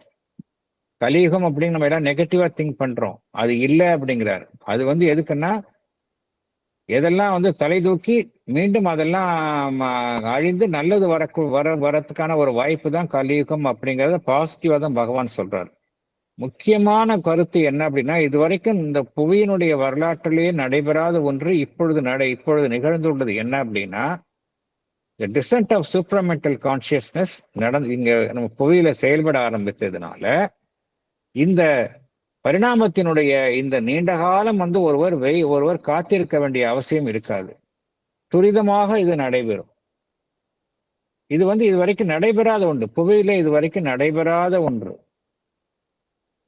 எல்லாருமே வந்து அவங்கவங்க வந்து ஒரு உயர்வான நிலையை எட்டினார்கள். ரிஷிகளாக இருக்கட்டும், முனிவர்களாக இருக்கட்டும், எல்லாரும் வந்து அவங்கவங்க நிலையில தனித்தனியே வந்து அந்த பரம்பொருள் குறித்த ஒரு உணர்வு நிலையை எட்டினார்கள், ஆன்மீக சக்தியை எட்டினார்கள். ஆனால் அது புவியில் இரக்கம் கொள்ள செய்து புவியினுடைய உணர்வு நிலையை மாற்றுவதற்கு யாருமே முயற்சிக்கல. ஏன்னா அவங்களுடைய கணிப்பு என்ன அப்படின்னா, ஒன்ஸ் அதை ரீச் பண்ணிட்டா நம்மளால திரும்பி வர முடியாது அப்படிங்கிறது தான் இது எல்லாமே வந்து பரம்பொருளால் தீர்மானிக்கப்படுகின்றது. டிவைன் தான் டிசைட் பண்ணுது. ஒவ்வொரு காலகட்டத்திற்கும் இந்த அவதாரங்கள் தோன்றணும், இந்த அவதாரங்களின் மூலமாக இந்த மாற்றத்தை ஏற்படுத்த வேணும் அப்படின்னு யாரு டிசைட் பண்றாங்க அப்படின்னா, அந்த பரம்பொருள் தான் முடிவு செய்கின்றது. ஸோ இந்த காலத்திற்கு ஏற்றமாறு ஸ்ரீ அன்னை ஸ்ரீ அரவிந்தரன் அவதாரங்களின் மூலமாக அதிமானச உணர்வு நிலையை வந்து புவியில வந்து இரக்கம் கொண்டு இப்பொழுது செயல்பட ஆரம்பித்ததுனால இதுல வந்து த அவர் ஆஃப் காட் அப்படின்னு நம்ம படிக்கிறோம். இந்த அவர் ஆஃப் காட்ல நம்முடைய சங்கல்பம், நம்மளுடைய முயற்சி இல்லையா, வில் அண்ட் எண்டவர்னு சொல்றாரு. இதுல வந்து நம்ம கொஞ்சம் செஞ்சாலே போதும், நிறைய பலன் கிட்டும். ஏன்னா அந்த அளவுக்கு கண்டியூசிவா இருக்கு அப்படின்னு பகவான் சொல்றாரு. ஸோ இதுதான் உண்மை. இது வரைக்கும் நடந்தது வேற, இப்ப நடக்கிறது வேற. Okay, sir. Thank you, sir. Thank you. இது நியூ ஈரா. இந்த நியூ ஈரால இந்த சுப்ரமெண்டல் நியூ வேர்ல்ட் இஸ் பார்ன். அதான் சொல்றாங்க மதர். புத்துலகம் பிறந்துருச்சுன்னு சொல்றாங்க இல்லையா, the new world is born அப்படிங்கிறாங்க மதர் இல்லையா. வெளியே கொலாபரேட்னு கேட்கறாங்கல்ல, அப்படிதான். அதுதான் உண்மை. இந்த புத்துலகம் வந்து ஒரு குழந்தை மாதிரி இருக்கு, இன்ஃபன்ட் ஸ்டேஜ்ல இருக்கு, ரொம்ப வீக்கா இருக்கு. ஆனா மெல்ல மெல்ல மெல்ல வளரப்போகுது. அது நம்ம எல்லாம் அதுக்கு கொலாபரேட் பண்ணணும் அப்படின்னு சொல்றாங்க. அதனால மதர் அண்ட் ஷியார்பி இந்த எழுத்துக்களை படிச்சோம் அப்படின்னா இந்த பிரளயம் வந்து திருப்பி வராது. கலியுகம் அப்படிங்கிறது இன்னும் சீரழிஞ்சு போய் மோசமா போகும் நம்ம நினைக்க தேவையில்லை. சூப்ரமெண்டல் கான்சியஸ்னஸ் செயல்பட ஆரம்பிச்சிச்சு. அது எப்படி செயல்பட போகுது அப்படி அதனால் மூலமாக எப்படி அதனுடைய விளைவுகள் இருக்கும் அப்படின்னு நம்மளுடைய மைண்டினால அறிய முடியாது. It is beyond our understanding. Whatever Mother and Sri Aurobindo say, we have to simply believe, அவ்வளவுதான். ஓகே சார், இப்ப நல்லா தெளிவா இருக்கு சார். அது மறந்து போயிருது சார், அந்த ஹியூமன் சைக்கிள்ல படிச்சது. நமக்கு லைஃப் படிக்கும்போது. Thank you sir, thank you sir. Human சைக்கிளை ஜஸ்ட் எடுத்து பாருங்க, உங்களுக்கு தெரியும் என்ன சொல்றாங்கிறது தெரியும். Okay sir, thank you sir. அடுத்தது போகும்.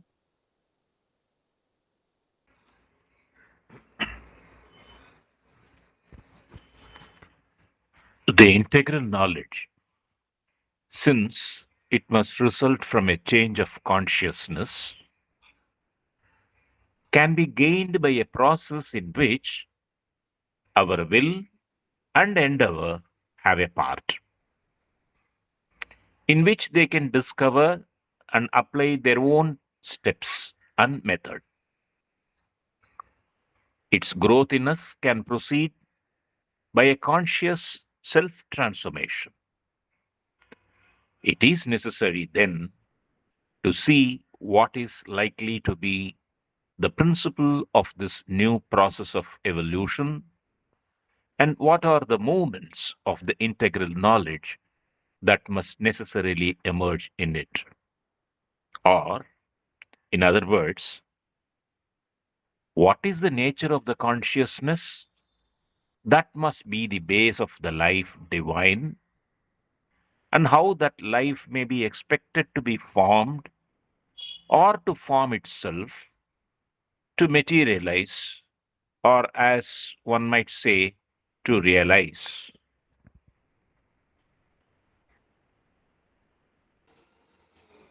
Thank you. Yes, thank you. Pardon. The integral knowledge must result from a change of consciousness. Therefore, it can be gained by a process in which our will and endeavor have a part, in which our will and endeavor can discover and apply their own steps and methods. The growth of integral knowledge in us can proceed by a conscious self-transformation. We have it in our hands to hasten the pace. It's necessary then to see what is likely to be the principle of this new process of evolution. We must also see what are the movements of the integral knowledge that must necessarily emerge in it. In other words, we must see what is the nature of the consciousness that must be based of the life divine. We must see how that life may be expected to be formed or to form itself to materialize or realize or to realize.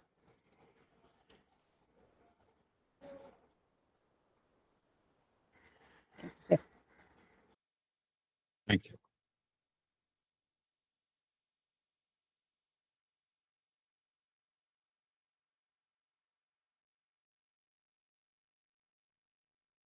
Integral knowledge, பூரண ஞானம், அது எதன் மூலமாக மாத்திரமே வர முடியும் அப்படின்னா change of consciousness. Intellectual knowledge மூலமாக நிச்சயமாக வர முடியாது. அது இப்போ கிளாரிஃபை பண்ணிட்டாரு. நம்ம இருக்கக்கூடிய பிரசன்ட் மோட் ஆஃப் கான்சியஸ்னஸ்ல சாத்தியம் இல்லை. அப்படின்னா இந்த இன்டெகிரல் பூரண ஞானம் must result from a change of consciousness. உணர்வு நிலையில திருவுரு மாற்றம் வருவதன் மூலமாகத்தான் இந்த பூரண ஞானம் என்பது ஒருவருக்கு கிட்டும். இந்த செயல்முறையில எது பிரதானமான பங்கை வகிக்கின்றது என்றால் நம்முடைய சங்கல்பம், அவர் வில், நம்முடைய முயற்சி, எண்டவர். இதுதான் இந்த திருவுரு மாற்றத்துல முக்கியமான பங்கை வகிக்கின்றது. இதைதான் நம்ம இன்டெகிரல் யோகால பண்ணிட்டே இருக்கிறோம். நம்மள அறியாம என்ன பண்ணிட்டு இருக்கிறோம் அப்படின்னா இதைதான் பண்ணிட்டு இருக்கிறோம். இதுதான் மதரின் ஸ்ரீ அரவிந்தர் வலியுறுத்தி கொண்டே இருக்கின்றார்கள். இந்த ரிஜெக்ஷன் சொல்றோம், ஆஸ்பிரேஷன் சொல்றோம், சரண்டர்னு சொல்றோம். இதெல்லாம் எதுக்கு பண்றோம் அப்படின்னா இதுக்கு தான் பண்றோம். நம்மளுடைய இயல்பை மாற்றுவதற்காகத்தான் நம்ம பண்றோம். சேஞ்ச் ஆஃப் கான்சியஸ்னஸ் உள்ள கொண்டு வரதுக்கு தான் நம்ம பண்றோம். ப்ராக்ரஸ் அப்படிங்கிறது சேஞ்ச் ஆஃப் கான்சியஸ்னஸ்.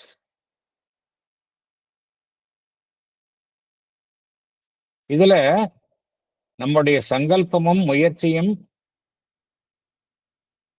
எந்த வழியில் செயல்பட வேண்டும் என்பதை அது கண்டறிந்து அதை செயல்படுத்துகின்றது. நம்முடைய சங்கல்பமும் நம்முடைய முயற்சியும் என்ன செய்கின்றது, எந்த வழியில் இந்த உணர்வு நிலையில் திருவுரு மாற்றத்தை கொண்டு வர வேண்டும் என்பது எந்த வழி என்பதை கண்டறிந்து அதை செயல்படுத்துகின்றது.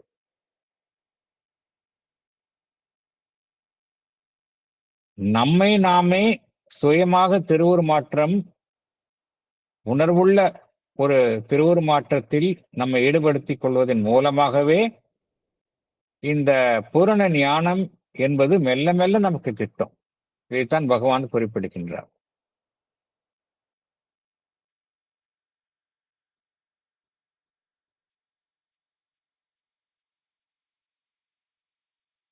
Its growth in us can proceed by a conscious self-transformation அப்படிங்கிறார்.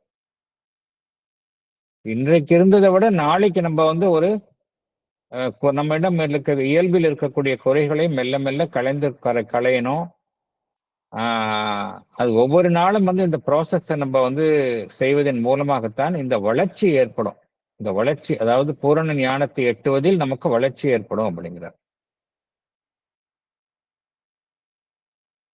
இதற்கு பின்னால் உள்ள எந்த விதியின் அடிப்படையில் இதை செயல்படுத்துவது?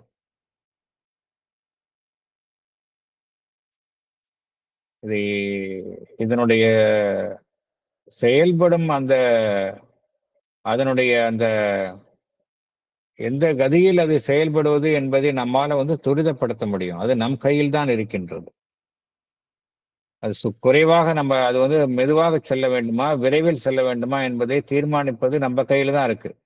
நம்மளுடைய வில் அண்ட் எண்டவர் வந்து ரொம்ப தீவிரமாக இருந்தா, ஆஸ்பிரேஷன் தீவிரமாக இருந்தா, நம்ம வந்து இதனுடைய அந்த கதியை வந்து துரிதப்படுத்த முடியும்.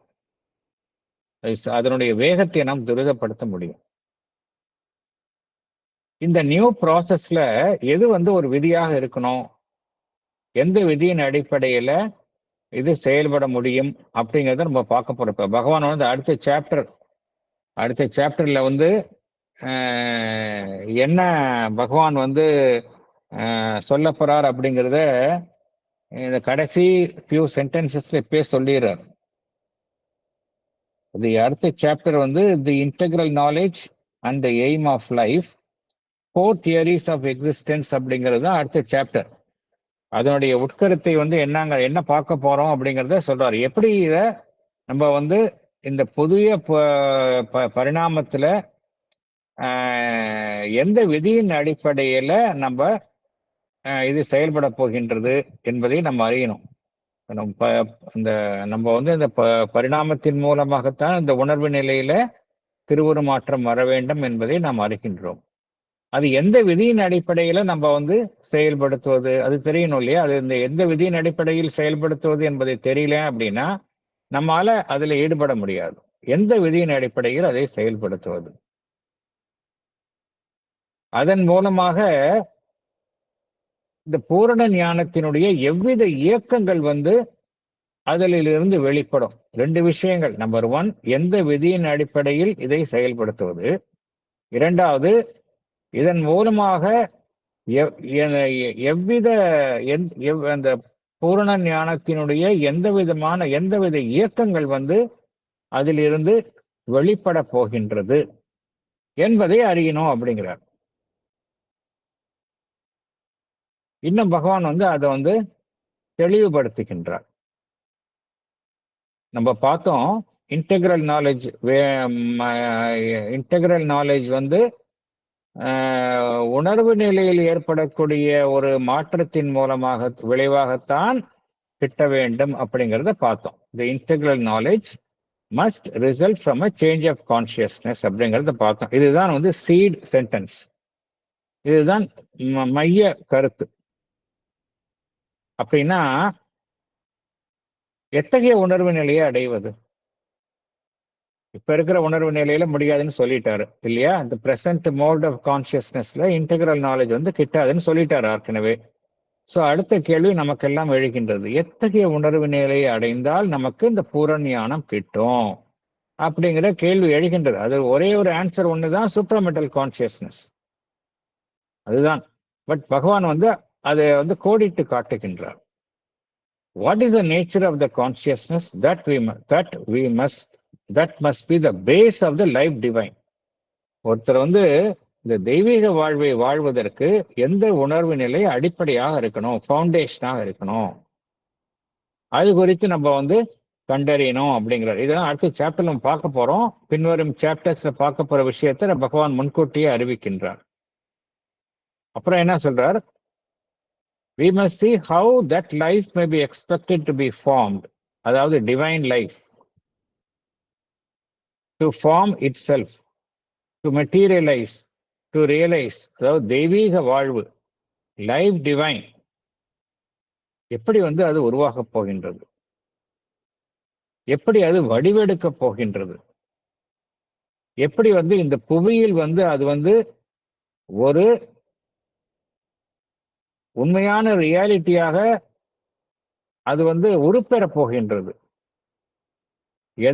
எவ்வாறு அது சித்தி அடைய போகின்றது, இது குறித்தெல்லாம் பகவான் இதெல்லாம் பார்க்கணும் அப்படிங்கிறாரு. அதுக்கு என்ன அர்த்தம் அப்படின்னா, அடுத்த சாப்டர்ல இந்த பாயிண்ட்ஸ் தான் நம்ம பார்க்க போறோம் அப்படிங்கிறது பகவான் வந்து கிளாரிஃபை பண்றார்.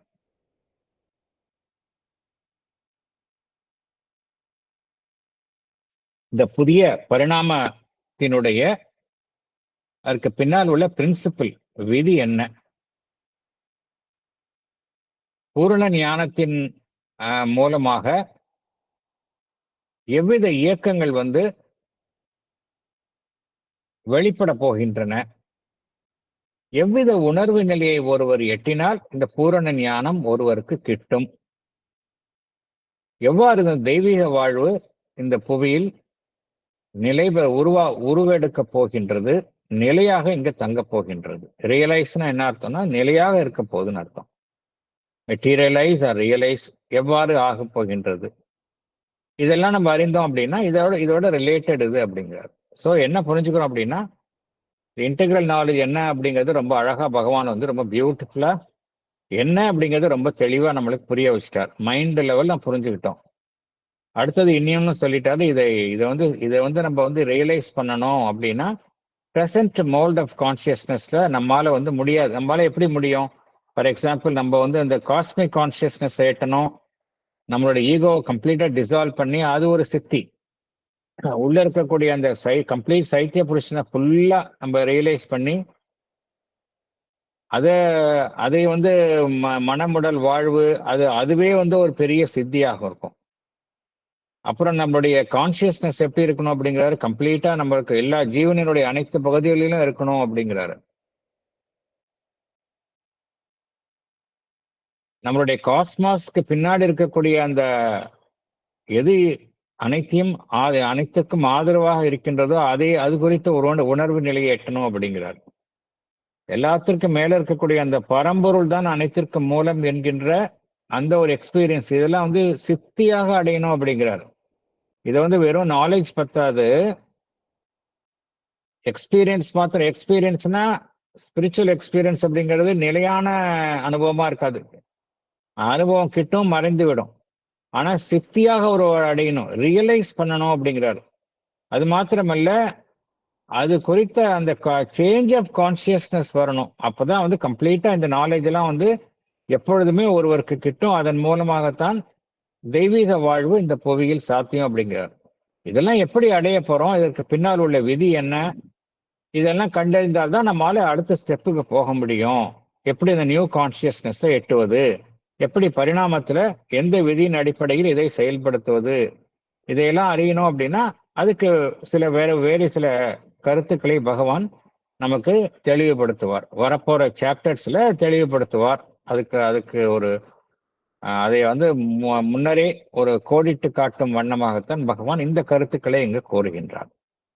ஸோ இது வந்து ரொம்ப ரொம்ப முக்கியமான சாப்டர். இந்த ரியாலிட்டி அந்த இன்டெகிரல் நாலேஜ் அப்படிங்கிறது முக்கியமான சாப்டர். லைஃப் டிவைன்ல என்ன அப்படின்னா, நம்ம நிறைய விஷயங்களே தெரிஞ்சுக்கிறோம். அப்படியே அதுல பொக்கிஷம் மாதிரி, சுரங்கம் மாதிரி, ஞான சுரங்கம் மாதிரி நிறைய விஷயங்களை, அதோட தொடர்புள்ள விஷயங்கள் எல்லாம் நிறைய தெரிஞ்சுக்கிட்டே இருக்கிறோம். நம்ம வெறும் இந்த இன்டெகிரல் டிரான்ஸ்ஃபர்மேஷன் அது மாத்திரம் கருத்துக்கள் இல்லை, பகவான் அதை ஒட்டி கூடக்கூடிய கருத்துக்கள் மூலமாக நம்ம நிறைய உண்மைகளை நாம் அறிந்து கொண்டே இருக்கின்றோம். அதனால நம்ம மேல நெக்ஸ்ட் மேபி இன்னொரு 2 செஷன்ஸ் வந்து இந்த சாப்டர்னுடைய அந்த சினாப்சிஸை 2 செஷன்ஸ்ல பார்க்கலாம் நம்ம. அதுக்கப்புறம் நம்ம வந்து அடுத்த சாப்டர் 16க்கு உள்ள போகலாம்.